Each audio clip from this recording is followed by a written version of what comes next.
thinking, so how do I even begin to create my high schooler's academic plan? Well, what I found the easiest was to start somewhere that had it all figured out, the public school. In the previous video, I introduced the 4 high-level steps to creating your homeschooler's high school academic plan. Those steps are graduation requirements, framework setup, courses that fit, and record keeping. In this video, we're diving into step 1, establishing your students' graduation requirements. This very simple step is going to reveal so much, really helpful for giving you the foundational pieces of your high schooler's plan. The objective is for you to take what you learn here and use that to determine your own students' graduation requirements. My recommendation is to create a spreadsheet file for this workshop like this, since this is the framework we're going to start building out one step at a time as we go through the steps in this workshop series. You can easily create this yourself, but if you'd prefer, there is a link in the description to access the templates, the full workshop workbook, and the workshop videos all in one place. But you just determine what works best for you. So where do I recommend that we start the process? The public schools, program of studies, and graduation requirements, because they have everything mapped out. I don't mean they have it all figured out or mapped out for your child, but they certainly have a robust framework you can take advantage of as a starting point. And we're going to take a look at some examples in a moment.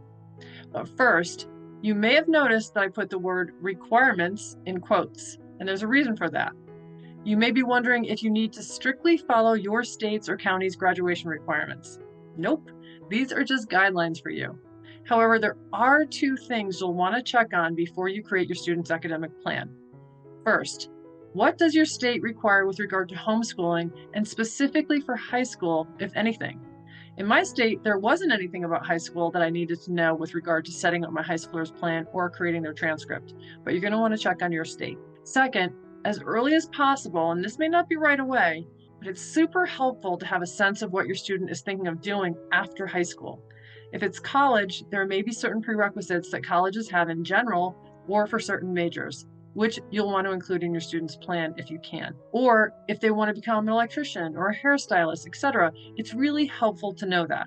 At the beginning of high school, everyone's framework may be pretty similar, but as your child progresses, their flexible plan can become more and more tailored to what they want to do after high school.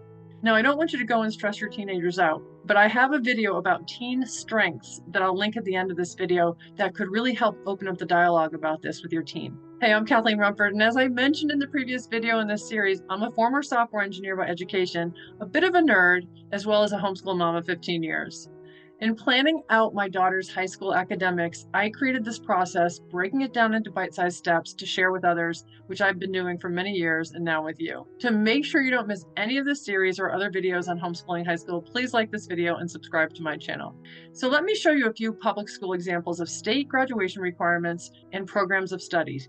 They have some great and helpful information that you can use as you're creating your child's framework and planning their academic journey. I'm going to move pretty fast, but you'll get the gist and will understand how to explore this for your own state.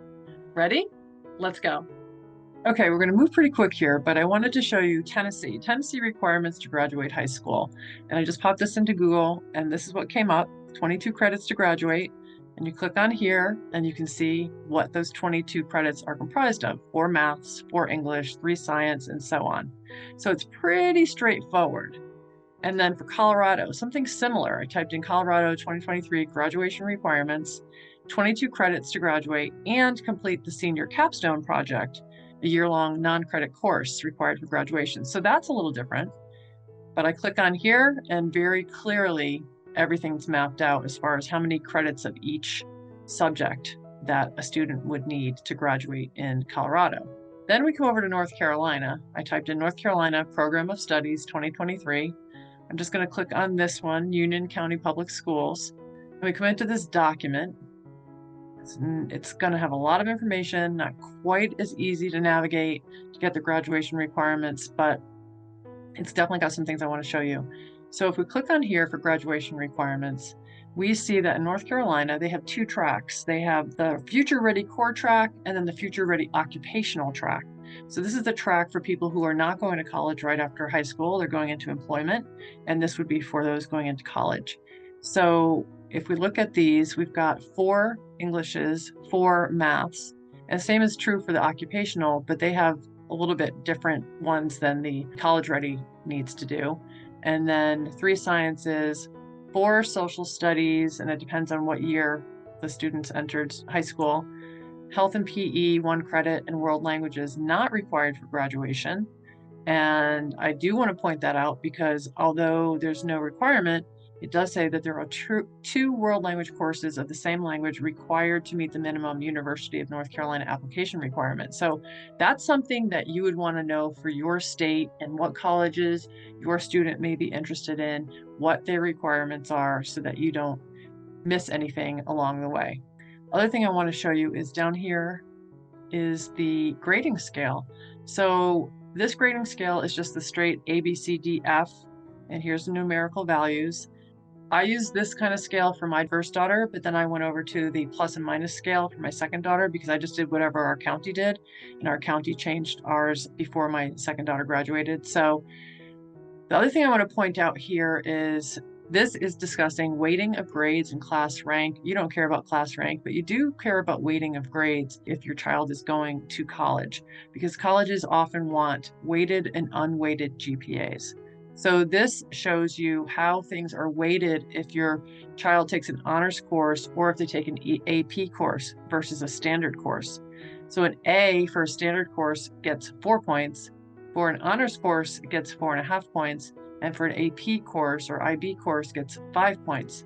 So that's where weighted GPAs come from. And that's something we'll talk about later. The other thing I want to show you is down here on page 30. These documents, this one I'm going to show you in the next one, has just a whole list of their course offerings and descriptions. So you can get a lot of information from here because there's a lot of courses that are offered in the public schools. So you do not need to just stick with the kind of the normal things. You can start looking and say, gosh, what would my student be interested in? Psychology, fashion, anatomy and physiology, hairstyling, engineering, robotics, forensic sciences, all kinds of stuff is listed in here. And it could be very helpful for you to get ideas for your student or have your student go through here and decide what might be interesting to them. All right, the last thing we're going to look at is this Loudoun County Public Schools, which is in Northern Virginia, 2023 graduation requirements. All right, it's not spelled right, but it brings us over here to this Loudoun County Public School Program of Studies. And the thing that I want to show you here is this grading scale is the one I use for my second daughter. And so you just determine which grading scale you want to use and go ahead and copy and paste it into the document or the spreadsheet that you're using to create the beginning part of your plan. And it's a really good idea for you to start thinking about what grading scale you want to use. And then the other thing I want to show you is down here where it talks about a standard unit of credit is earned by passing a course with 140 clock hours of instruction. And I included in my courses, whether it was instruction, homework, project time, whatever, 140 clock hours was a full year course. And that was really helpful to me because there were a couple times where I actually created courses for my daughter. She was doing something with graphic design, and as long as she had 140 clock hours of time into that, I counted it as a full year course. There is something called a Carnegie unit, and that's 120 clock hours. So some people use that for their high school. This is what our county had. So somewhere between 120 hours and 140 hours would be a full year course. 60 to 70 hours would be a semester course. So I think that could be helpful for you. And then there's discussion here on earning college credit while in high school, whether through AP classes, advanced placement, or through dual enrollment. So this is something else you want to explore. We'll talk more about that, but I wanted to show you that it's here in the program of studies. And then I want to go down to the graduation requirements for Loudoun County. Again, we have to dig a little bit to get there, but eventually I was able to find them, and it may be true with your county as well. But there's a standard diploma and an advanced diploma. So standard diploma is listed here, and it tells you what you need for the different subject areas for 22 credits. And then the advanced studies diploma tells you what you need to get the advanced studies diploma, and that's 26 credits totaling. So this was really helpful, and this is what we're going to use for the example that I'm showing you. I'm grabbing this information, this English 4, Math 4, lab science, and all that, and that's what I'm going to use to pop into our sample that I'm going to show you now. So the reason I showed you those examples is so you can determine what your own student's course progression through high school might be and start brainstorming possible classes and electives and ideas for your child's high school. And as long as you make sure you're meeting any of your own state's requirements for homeschooling, you can honestly start with whichever state's graduation requirements you like, since you're going to tailor them to your student anyway. Then you'll notate those requirements in your Excel or Google Sheets framework file.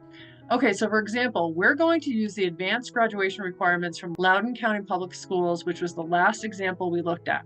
Those included 4 English credits, 4 math, 4 lab science, 4 history and social science, 3 world language, 2 health and PE, 1 arts, career or tech ed, 1 credit of economics and personal finance, and 3 credits of electives. Looking at our sample file for the foundation of our plan, I've copied those advanced graduation requirements into 9th, 10th, 11th, and 12th grades. I just copied the same exact requirements under each grade, which is what I'd like you to do using whatever requirements you've determined are a good fit for your student, whether the standard diploma requirements, advanced diploma requirements, or some other version. Now, don't forget, this is flexible and customizable, and none of this is set in stone at this point. You're just taking action to start moving forward on this. Now, it may seem strange that we're copying the full graduation requirements into each year, but we'll narrow that down in the next video on step 2. I know this was a lot of info, so you may want to watch the video again or just start digging around for your own state, which will help make things clearer. And while you're exploring online, as I mentioned earlier, it would be helpful to also copy and paste the grading scale you think you might want to use into your spreadsheet that you're creating, maybe on a separate tab. And although you can change it later, once you start recording grades, it's best to stick with the grading scale you choose. So that's it for step 1. I encourage you to take some time to get these foundational graduation requirements set up for your student before moving on to step 2. And if you have any questions or comments, please drop them in the comment section below. And if you found this video helpful, please like the video and subscribe to my channel so you don't miss other videos in this series or others related to homeschooling high school. And when you're ready, check out the next video in this workshop series, Step 2, Framework Setup, and I'll see you over there.